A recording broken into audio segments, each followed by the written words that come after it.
Tulyang sinapit ng 4 na sakay ng rescue vehicle na nahulog sa ilog sa Zamboanga del Norte. At sa Bulacan naman, patay ang isang negosyante matapos pagnakawan at pagbabarilin. Saksi, si Efren Mamak ng GMA Regional TV.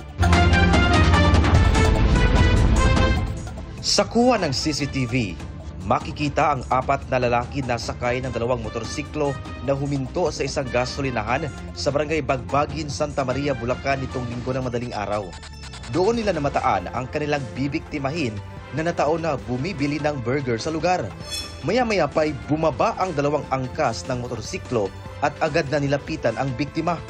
Ang salarin na nakasuot ng kulay pula na helmet ay agad na inagaw ang bag ng biktima ngunit nakipagbuno ito. Habang ang isa namang salarin sumakay sa motorsiklo ng biktima at pinaandar. Itinulak ng biktima ang salarin na sumakay sa kanyang motorsiklo ngunit dito na siya binaril ng nakakulay pula na helmet. Isinugod pa ang biktima sa pinakamalapit na ospital ngunit hindi na siya umabot ng buhay. Kinilala ang biktima na si Crisaldo de la Cruz Mendoza, 37 anyos. Sa gumawa ng hindi maganda sa aking kapatid, sumuha na lang. Makonsensya ka na sana. Maawa ka sa mga naiwan. Ayon sa pulisya, tumakas ang mga salarin sa direksyon patungo sa bayan ng Bukawi. Patuloy pa rin ang investigasyon ng pulisya sa krimen.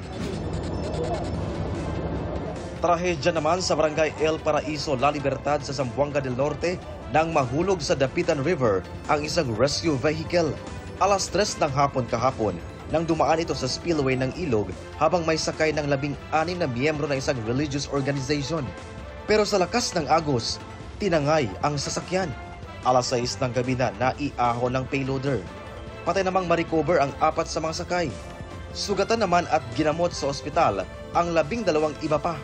Sa investigasyon ng pulisya, galing ang mga biktima sa isang fellowship activity sa Calamba, Misamis Occidental at pauwi na sa bayan ng Dumingag. Ayon sa ilang residente, naghanap umano ng shortcut ang driver. Nilinaw naman ng munisipyo ng Dumingag na may pahintulot nito ang pagpagamit sa rescue vehicle sa mga biktima. Para sa GMA Integrated News, ako si Efren Mamak ng GMA Regional TV, ang inyong saksi.